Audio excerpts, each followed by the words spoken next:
Depreciation तो हर साल डलती है, तो उससे अगले साल भी डेप्रिसिएशन प्लस होएगी।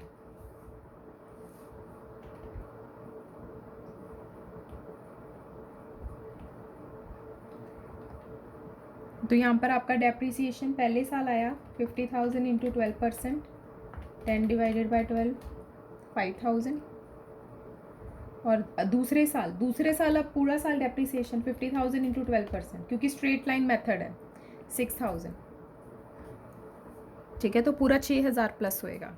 और यहाँ पर straight line method and return down value method दोनों यूज़ कर सकते हैं। स्ट्रेट लाइन मेथड में आपकी ओरिजिनल कॉस्ट के ऊपर ही डेप्रिसिएशन लगेगी हर साल, लेकिन अगर इन्होंने रिटर्न डाउन वैल्यू मेथड कहा होता तो फिर आप क्या करते हो, कॉस्ट माइनस पहले साल की डेप्रिसिएशन 5,000, तो ये रह गया 45,000, तो बाकी इसके ऊपर आपकी डेप्रिसिएशन लगती 12%। तो स्ट्रेट लाइन में हम ओरिजिनल कॉस्ट के ऊपर लगाते हैं, रिटर्न डाउन वैल्यू मेथड में हम पहले साल की डेप्रिसिएशन माइनस करने के बाद जो वैल्यू आती है उसके ऊपर डेप्रिसिएशन लगाते हैं। तो ये दोनों मेथड्स में फ़र्क है। फिलहाल इस क्वेश्चन में स्ट्रेट लाइन मेथड यूज़ करा हुआ है।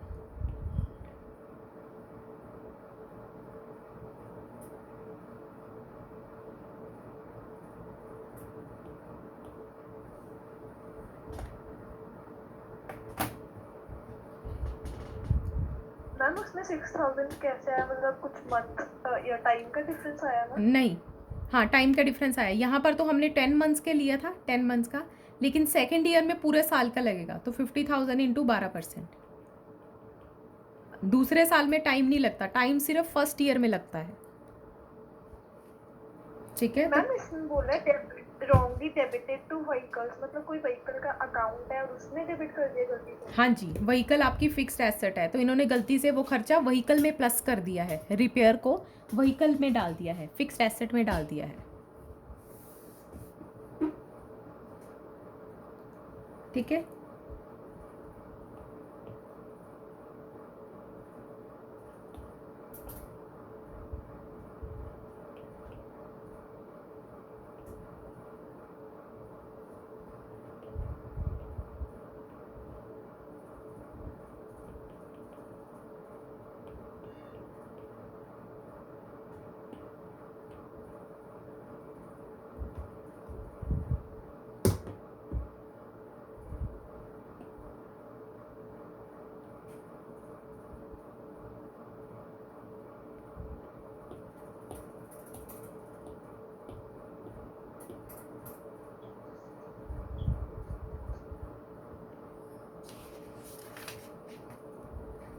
ठीक है, अब इस एडजस्टमेंट्स को ही प्रैक्टिस करेंगे।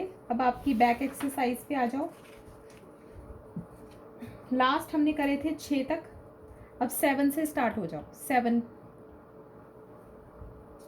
7 से लेके 12 तक, 7 to 12,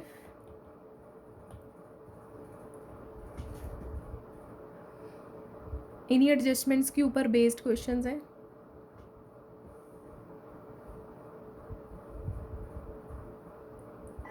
मैम एक बार वो डेप्रिसिएशन वाला पॉइंट दोबारा बता दोगे?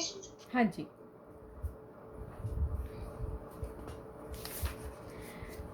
डेप्रिसिएशन आपकी 1 जून 2018 को, ये 31 मार्च 2017 है, 31 मार्च 2018 है, 31 मार्च 2019 है, 31 मार्च 2020। 70,000, 1 लाख, ये 55,000 का लॉस है, एंड देन 144,000 प्रॉफिट। उसके बाद नीचे इन्होंने थर्ड पॉइंट लिखा है, repair to car amounted ₹50,000 was wrongly debited to vehicle on 1 June 2018। तो 1 जून आपकी कहाँ फॉल करती है, ये वाले साल के बीच में, क्योंकि ये 1 अप्रैल से लेके 31 मार्च तक बनाया है, तो 1 जून इसके बीच में आती है। ठीक है, तो अब आपको जो मैंने आपको फॉर्मेट बनाया है कि कैपिटल को अगर रेवेन्यू ट्रीट करा है या रेवेन्यू को कैपिटल ट्रीट करा है, ये आपको थोड़ा याद रखना पड़ेगा, और इसके साथ साथ डेप्रिसिएशन का भी इफेक्ट आएगा। तो अगर कैपिटल को रेवेन्यू ट्रीट करा है तो आपने कॉस्ट को प्लस करना है एंड डेप्रिसिएशन को माइनस करना है। और अगर आपने रेवेन्यू को कैपिटल ट्रीट करा है तो कॉस्ट को माइनस करना है, डेप्रिसिएशन को प्लस करना है। ये थोड़ा सा चीज़ याद रखनी पड़ेगी। वैसे मैंने आपको समझा दिया है लेकिन याद भी करना पड़ेगा, ठीक है। तो फटाफट वहाँ पर हम हमेशा सोच नहीं सकते, तो थोड़ा quickly you have to solve, ठीक है। तो अब हमारा जो यहाँ पे सिचुएशन है वो ये वाली है, हमने रेवेन्यू नेचर को रिपेयर टू कार को व्हीकल में डाल दिया है, व्हीकल में डाल दिया है। तो अब कॉस्ट माइनस होएगी, तो कॉस्ट आपकी कितनी दी हुई है 50,000, ये माइनस होएगी। एंड जो डेप्रिसिएशन है वो प्लस होएगी। अब डेप्रिसिएशन के केस में आपका टाइम इज़ इम्पॉर्टेंट, तो आपकी कॉस्ट है 50,000 इंटू 12%। अब क्योंकि ये 1 जून को आपकी मशीन आई है तो 1 जून से लेके 31 मार्च तक की डेप्रिसिएशन आपको लगानी है। तो यहाँ पे 10/12, तो ये आपका आ गया 5,000 की डेप्रिसिएशन। और डेप्रिसिएशन का इफेक्ट अगले साल भी पड़ता है, तो अगले साल भी आपको डेप्रिसिएशन प्लस करनी है, लेकिन अगले साल टाइम नहीं लगेगा, लगानी आपने ओरिजिनल कॉस्ट के ऊपर है क्योंकि लिखा है कि स्ट्रेट लाइन मेथड है, लेकिन अगले साल टाइम नहीं लगेगा। तो पूरा 6,000 आपका यहाँ पे प्लस होएगा नेक्स्ट ईयर में, ठीक है। तो यहाँ पे क्योंकि स्ट्रेट लाइन मेथड है तो हम ओरिजिनल कॉस्ट के ऊपर डेप्रिसिएशन लगाएंगे। अगर रिटर्न डाउन वैल्यू मेथड होता तो पहले हम 50,000 में से 5,000 माइनस करते, ये वाली डेप्रिसिएशन, और फिर जो बचता उसके ऊपर हम 12% अपना डेप्रिसिएशन लगाते। तो straight line method and return down value method का आपको पता होना चाहिए कि ये कैसे दोनों सॉल्व होते थे। +1 का पार्ट था।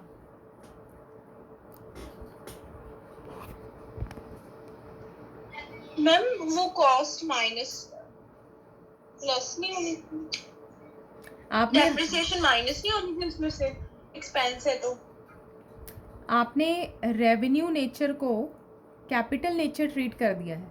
अगर रेवेन्यू नेचर को कैपिटल, तो आपने बैलेंस शीट में डाला होएगा उसको, व्हीकल को। अगर व्हीकल को बैलेंस शीट में डाला होएगा तो उसके रिलेटेड डेप्रिसिएशन आपने P&L में डाल दी होएगी, ठीक है। तो हमने क्या करना है, इस डेप्रिसिएशन को हटाना है क्योंकि ये नॉर्मल रिपेयर है, तो हटाने के लिए आप डेप्रिसिएशन प्लस करोगे।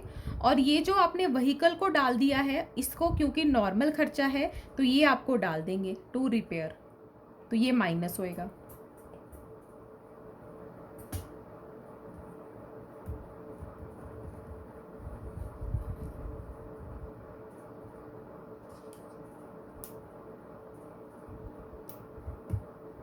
हाँ जी, आ गया समझ?